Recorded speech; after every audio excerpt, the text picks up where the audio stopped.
what will they be saying about us? What did we do? What did we lead? What did we start? And it has to be that we laid the bricks to the foundation, that we put the cornerstone in place to build wealth, to make our people the number one employer of our people, to close the income and wealth gap. That has to be their conversation, because there ain't nothing else to do. We must become worthy of this phenomenal legacy left by 15 generations, and not squander that.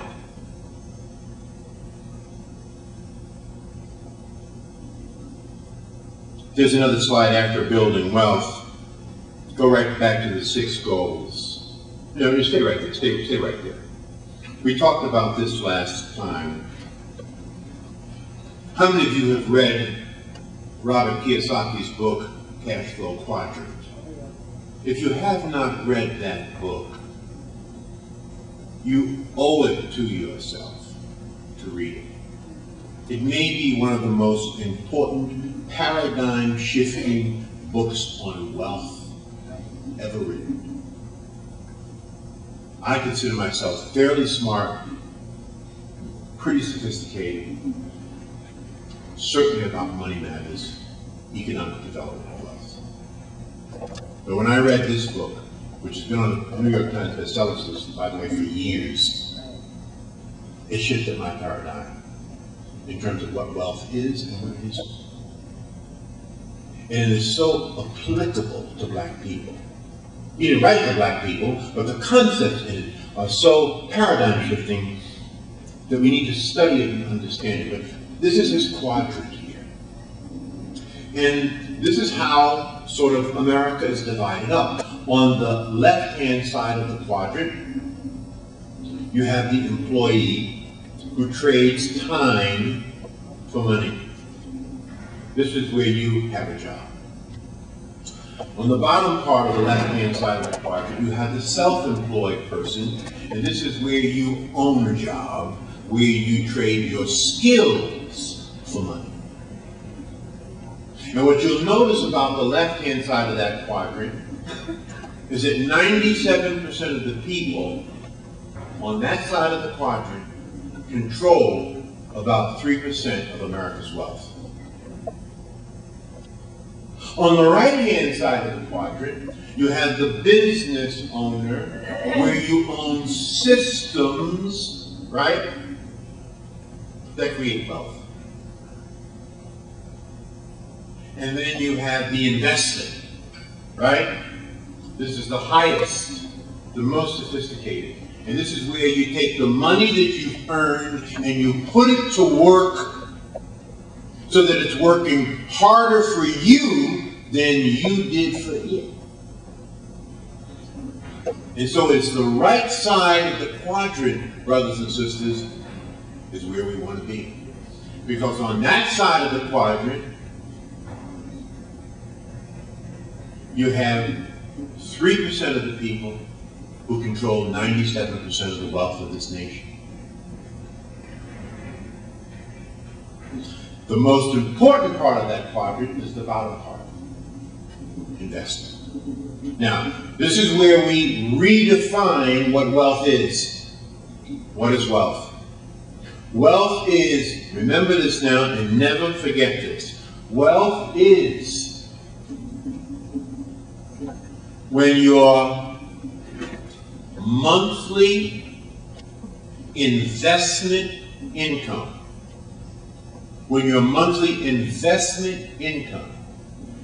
exceeds your monthly expenses, you are wealthy in America in perpetuity. I didn't say your salary, I didn't say your pension, I didn't say your Social Security. Why? Because when you die, it is not transferable. It's the money that you invest, and then the residual income that comes from that investment When that meets or exceeds your expenses, you are wealthy in America.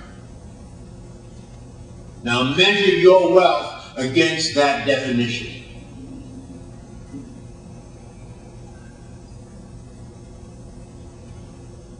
Okay?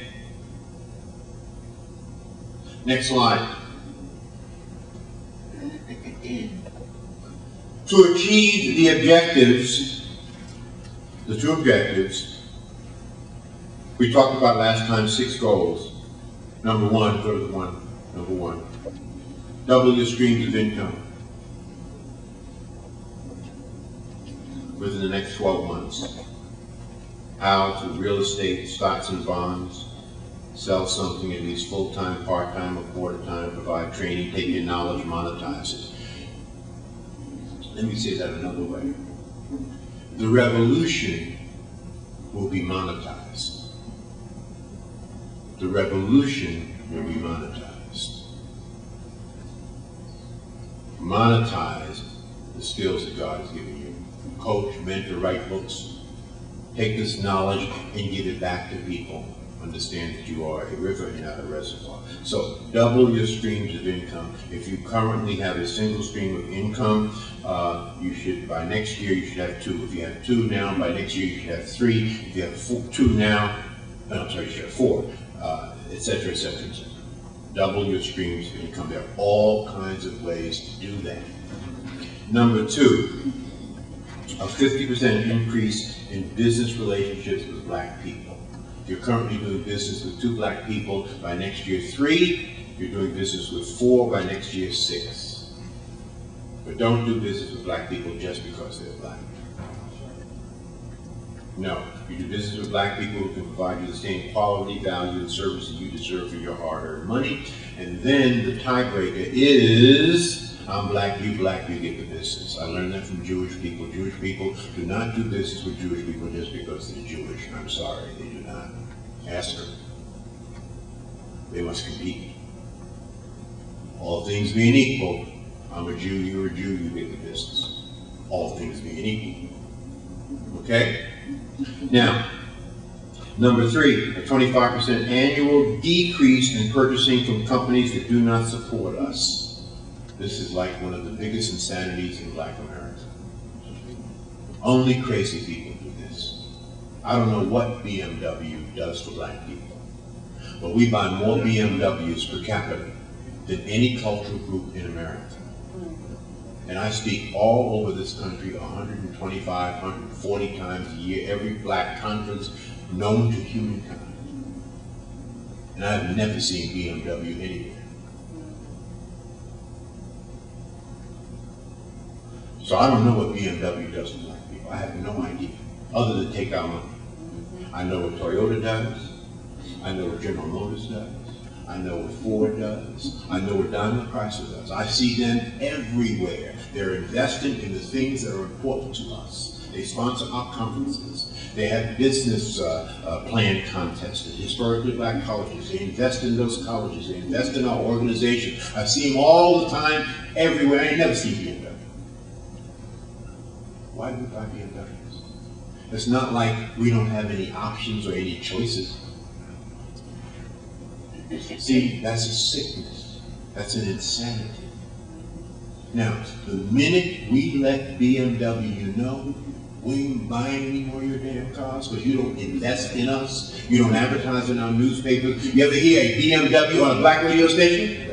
No, have you ever heard one? No. You ever see a BMW ad in a Black newspaper? I ain't never seen one. The minute we let them know, we ain't buying any more of your cars, and then then you get more money from them. Then they'll invest in the things that are important to you when you ask them. But as long as you give them all your money and don't ask for anything in return, because see, if you're going to give me all your money and don't want anything in return, well, I'm going to just take your money. That's what I'm going to do. Just give it to me.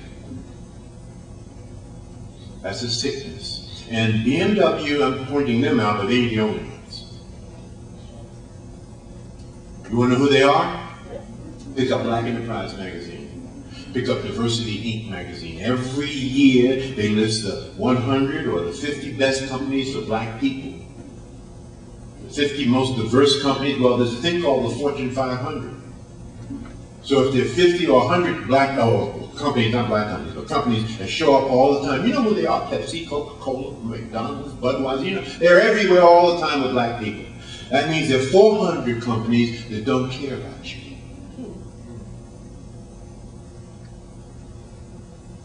Don't buy their products. Now, we have to get away from that. Now, none of this is new, by the way. We've been saying this in Black America for years. We just don't do it. Number 4, save or invest at least 12% of your annual income, and then 2% of that should be reinvested back into yourself, personal growth and development, books, CDs, conferences, and read.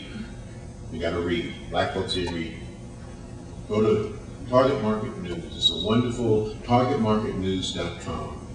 This brother, Ken Michael, is out of Chicago.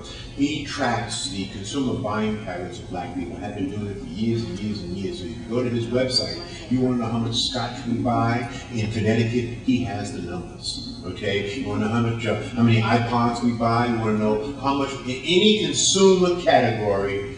Go to targetmarketnews.com and you can find out how much black folks consume of that product. Now, if you go to his site tomorrow, you will see there's only one category that has gone down significantly in the last 12 months. Books. Went from $312 million to $200 million. That's the only category that we're consuming less of. You know the old saying, if you want to hide something from a black man, put it in a book. We need to fix that.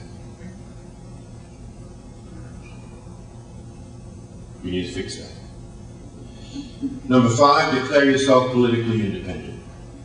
No longer should we support a party that takes us for granted or a party that ignores us. Why would we want to do that? Right? Hispanics vote about 50-50.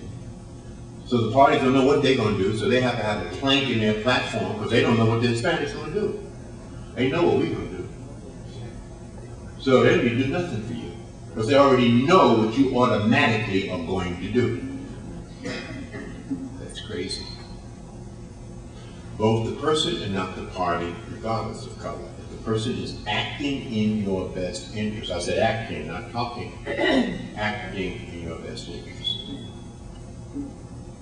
Now, here's the big part of this. No one ever tells you, write a check. Let me tell you what politicians say about you when you hang around. I operate in very high political circles. So in those smoke-filled rooms, they applaud you for voting. It's a wonderful thing. Vote. We appreciate black people because they voted for me. But they listen to the person that writes the check. So if you just want to get an applause, vote. But if you want to be heard, you want to be listened to, write a check.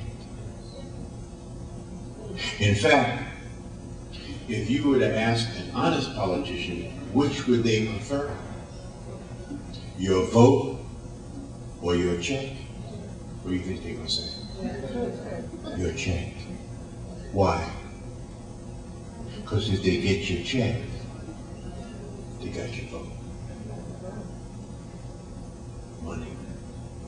What did we say the last time? At the end of the day, brothers and sisters, when we finish pontificating ad nauseum about our issues, somebody's got to write a check.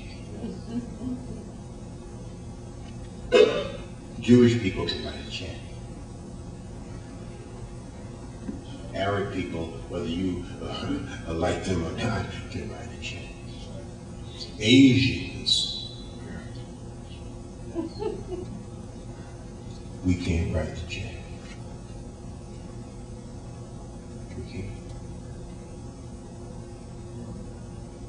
We need to fix that in the 21st century. Are you feeling it? Yeah. Right? Yeah. Right? Right? Here's what we learned. In a market-based economy, in a democratic, capitalistic society, brothers and sisters, the only color that really matters is green. I'm not saying it's right. I'm just saying that's what it is. So until our pile of green is as big and as high and as deep and as wide as any other cultural group's pile of green, we will never be considered an equal at the table of democratic capitalism. We can't write the check. Now, we can organize, we can pontificate, and we can outline stuff, and then we have to take our stuff to the man and say, excuse me, sir, can you write a check for this?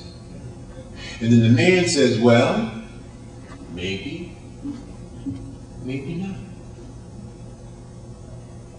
If you change these rules over here to my liking, I might write you a check.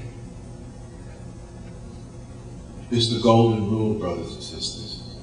Those with the gold rule. If you were writing the check, let me say that another way. Oprah went to South Africa and saw some stuff that she wanted to fix. What did she do first? She wrote a check for $40 million. Then she wrote the rules for her school. Y'all been reading about that? No chewing gum. No hip hop. Oh, it was all kind of scream. And Oprah just said, hey, it's my money. It's my rules. If you don't want to come to the school, don't come. The last time I was here, I showed an article. I didn't bring it with me. I kept from USA Today. Remember that article? An article, a front page article, that showed above the fold of T. Boone Pickens. How many of you are familiar with T. Boone Pickens? T. Boone Pickens is an old school corporate rater. He invented corporate rating in America. Became a billionaire in leveraged buyouts and corporate rating. But he wasn't on the front page of USA Today because he's a corporate rater. He's old now, near 80. He was on the front page of USA Today because back in the day, he went to Oklahoma State University and he played on the football team. Now, what he had noticed over the last several years, Jim, is that the Oklahoma State University football team wasn't doing so good. And he didn't like that. So he lives in Texas now. He flew out to Oklahoma State University, snooped around, wrote some stuff down, wrote a couple of things he wanted to see change, conducted a meeting with the athletic director of Oklahoma State University, and said, listen, you guys are not doing so good at Oklahoma State University, and I got some ideas. And here are my ideas. He gave me, this is in the article. He gave me, here's my ideas. Now, if you institute these ideas, I got this check for you. $165 million. He was on the front page of USA Today because he gave the football team, not the university, a check for $165 million to fix it.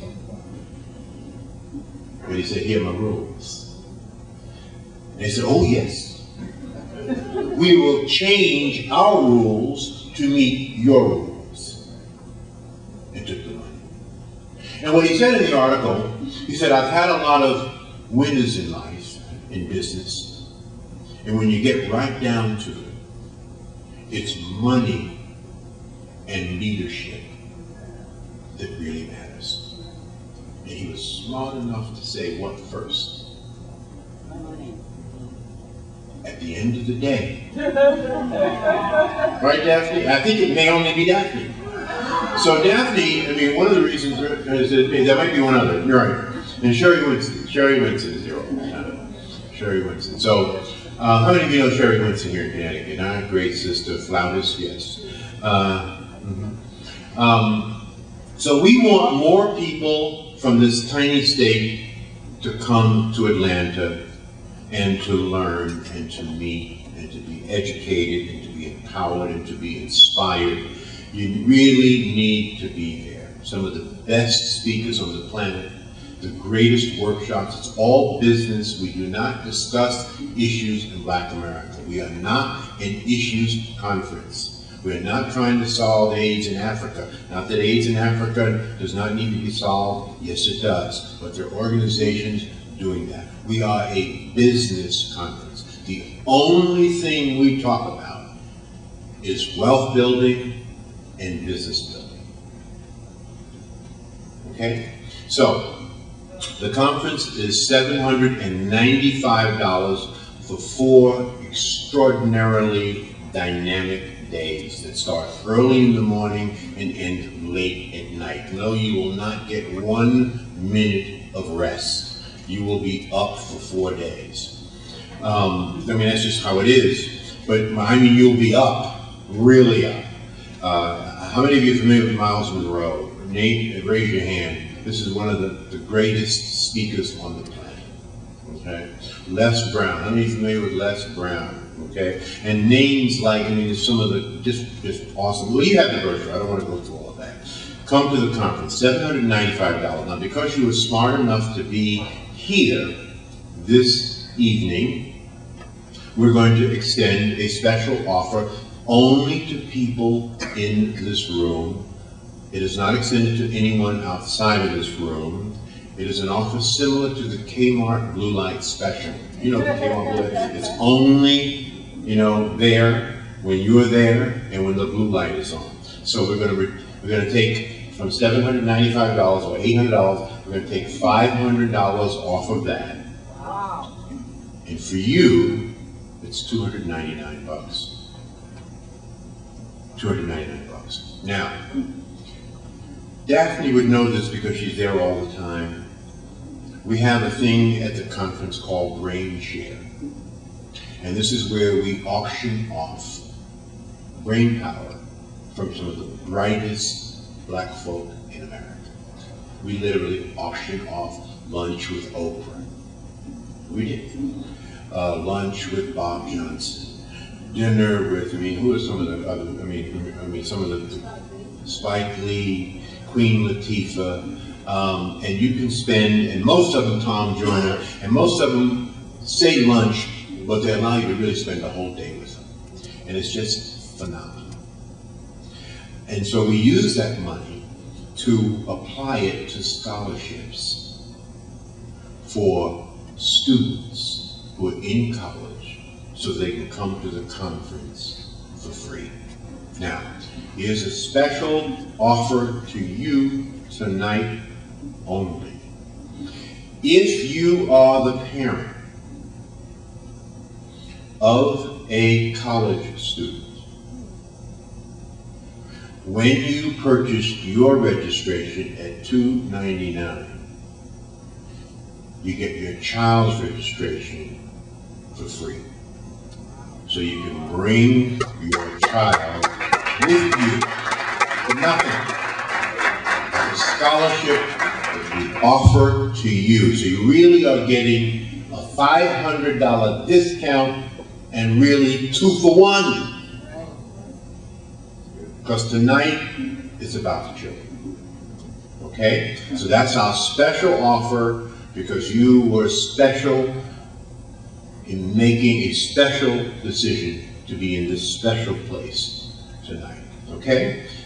That's number 1. Number 2, the second offer, membership is normally $495, and membership has its privileges. The only way you can get our directory, this is a beautiful coffee table quality directory. The only way to get this is our network right here, 35,000 top Black professionals, business owners, and community leaders listed in here. Names, addresses, phone numbers, and all the information you need to get in touch with folks in the network. Imagine increasing your Rolodex by 35,000 people. $495 is our gold membership. It's good for a year. You get our directory plus a whole bunch of coaching. And we need coaching. We need mentoring. We all need help. That's what this is all about. We're going to reduce that also to $299 if you become a member. And membership has its privileges. Okay? And you get this and other wonderful things. So, special offer on the membership, $299. On the registration for the conference, $299, $500 off, plus a scholarship for your college. Now, if you have a high school age child as well, we're going to be careful about that because we serve Lake. And so we can't have a whole bunch of people underage running around our conference in Atlanta. Because then we need chaperones and all that other kind of stuff, okay? So we really sort of focus on college age. But if you have a mature high school student that's in the later years of high school, we'll apply that to a high school student as well, so long as you take responsibility for it, okay? All right, so give Daphne a round of applause for thinking about that. Thank you. I'm going to now take a couple of minutes, because most of you were not here the last time I was here, and just recap for a moment some of the things that we discussed last time so that I can tee up my discussion tonight. Last time I talked about why networking is critically important in Black America. Because I deeply believe that if we get the why right, the how will take care of itself. But you gotta get the why right.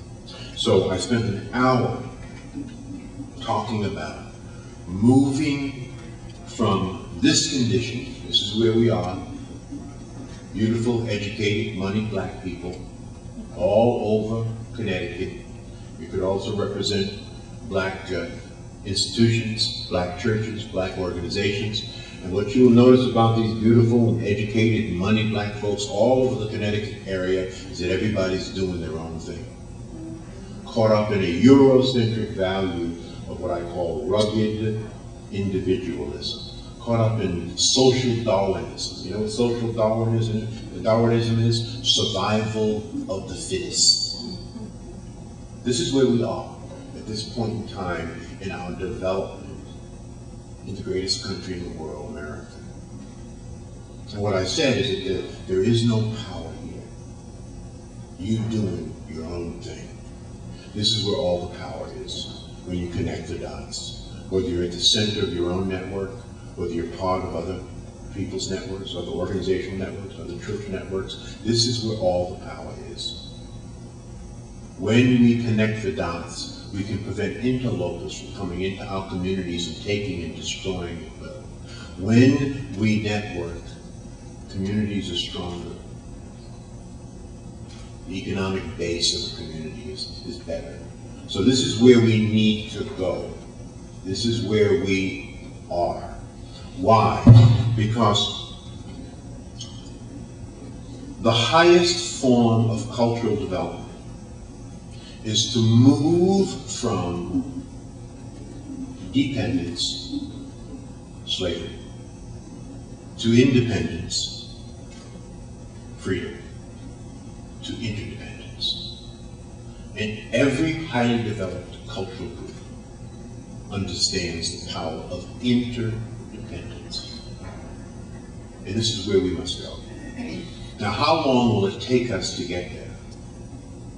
It'll take us about 100 years.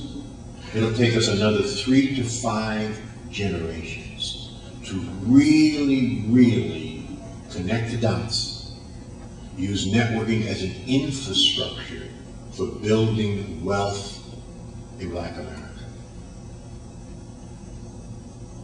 Now, there's a slide. Can you turn to that slide? It says our objectives. At Fraser Net, we've been around for 20 years. And we have 2 simple objectives. The overarching objective, of course, is to build this network that we talk about in our membership brochure. And to build this network so that we could achieve those two objectives. Close the income and wealth gap between blacks and whites in America. Number one, building wealth. And number two, to make black people the number one employer of black people in the 21st century. Now, the first one you've heard about. The second one, you've never heard that before. To make black people the number one employer of black people in the 21st century. Why is that so critical? Why is it critical to create work and jobs for our people? Because it is the only way to raise up the poor. That we must do what every immigrant group that has ever come to this country has done for their people. They do not look for jobs, they look to start businesses. Why? To create work and jobs for their people. We must do the same. So that means we must transition to an entrepreneurial culture. We must move from the thinking that our parents instilled in us, which was right thinking at the time, which was get a good education and get a good job. That's what our parents wanted for us. Why? Because they couldn't get a good education in America and get a good job when they were coming up in the early 1900s, so they wanted that for us. But that's not what I've taught my two sons. I've taught them to get a good education and to create a job. To create a job for themselves, to create a job for their children, and if God gives them the power and the glory, to create work and jobs for our people. Now, it doesn't mean that everybody needs to leave their job and start a business. That would be a strategic and tactical mistake. We need black people everywhere so that we can access the resources of the public and private sector that we contribute to. Okay? But we need more black people thinking entrepreneurially. And that will happen over time because we're moving in that direction. The days of working for anybody for 30 years and getting a gold watch is over. It's over. Yeah. That's my generation. That's over. In fact, no one even wants you for 30 years anymore. Please, get the hell out of here. Right? So that's not even real anymore. What we do want is we want our young people to get as much education as possible, to get, in quote, a job, and to learn on somebody else's dime, to screw up somebody else's money, to have somebody pay you to mentor them on how to build a business. And then get the knowledge, save your money, make the contacts, build the network, get out of there, and then start and build a business. Or buy a business. You don't really even have to start a business today. There's so many businesses to be bought. That's what we really want. So that's what we talked about last time. The two major goals, achieving these goals over the next 100 years. You notice I didn't say over the next 2 or 3 years, because I deeply believe that this is a process and not a program. This is evolutionary, not revolutionary. We didn't get this way overnight, and we're not going to solve these incredible objectives overnight, right? What we're talking about are generational issues. Just as our fight for freedom was a generational issue. Freedom took from 1619 to 1864. It took 250 years to free ourselves without guns or money. So, thank God, 10 generations chartered a course and stayed that course. In 1865, we were free, never having to spend 1 minute of our lives fighting for our freedom. Civil rights, voting rights, and public access, generational issues. The minute we became free in 1864, 1865, we began fighting for civil rights, voting rights, and public access, and that took 100 years. From 1864 to 1964, 1965. So, building wealth, closing the income and wealth gap, doing what I'm talking about here will take 100 years. And we, those of my generation, I'm 62, I know I look 35 or 40. You know, black don't crack.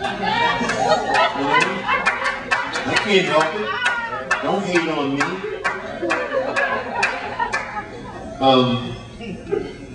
So this will take time. And we must commit to that. But my generation is the first generation to begin to build the tracks in which this mighty train must run on, Jim, for generations to come. And then we will pass the baton on to the next generation, your generation. And then you'll pass the baton when you have fewer tomorrows than you had yesterdays. Okay? And that's the process. We just need a unifying purpose. You see, black folk have been missing a unifying purpose. That's why we have been on a treadmill. We had a unifying purpose when we were all fighting for what? Freedom. If you were black in America between 1619 and 1864, you were down with the freedom thing. If you were black in America between 1864 and 1964, you were down with civil rights, voting rights, and public access. At least most of us were. There were some that were okay with slavery, actually. Right? Harriet Tubman said it best when she said, I have freed 1,000 slaves, but I could have freed 1,000 more if they had only known they were slaves. So, not everybody's going to be down with this now. I'm not saying everybody is going to understand what we're talking about. It's obvious everybody isn't. They ain't here. Right? Right? So what we're talking about is vision. Vision. And leading our people to the promised land. And that has always been a few. A few have led the masses to the promised land. Look what Jesus did with 12 disciples, and one turned on him. So we don't need everybody. Thank God we don't need everybody. Thank God we don't need 36 million black people to get this stuff together and understand what we're talking about. We'd never get there. All we need are a few. A few, 3, 4, 5%. Lead the rest. That's really what you have represented in this room, in this little tiny state called Connecticut. You probably have less than 1% in this room. But if you chart a good and righteous course, you can lead the rest of the folks to the promised land. That is our assignment. Now, why is that so important? It's important because it answers 2 critical questions, Jim. 2 critical questions. Number 1, are we worthy of our legacy? That's a heavy question. Are we worthy of a legacy of a 250-year fight for freedom? Are we worthy of that?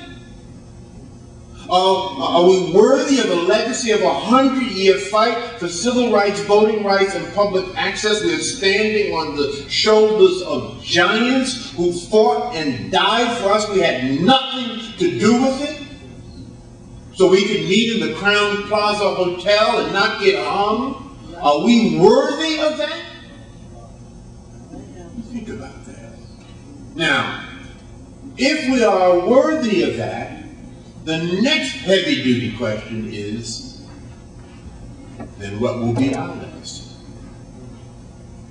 It ain't freedom. We had nothing to do with it. It's not civil rights, voting rights, and public access. We had little or nothing to do with it. What will be our legacy in 100, 150 years from now, when all of us are dead and gone, and our children's children's children's children are... Somebody's got to write a check. We can't write the check. Building wealth in the 21st century will enable us to write checks. You see, Jewish people are not on welfare. You won't see Asians on welfare. They take care of their own. They go to the Jewish welfare. And Jewish people write the check. Has a Jewish person ever come to you and say, can you donate to help some money to help us build this organization for Jewish people? Never in your life. They go to Jewish people.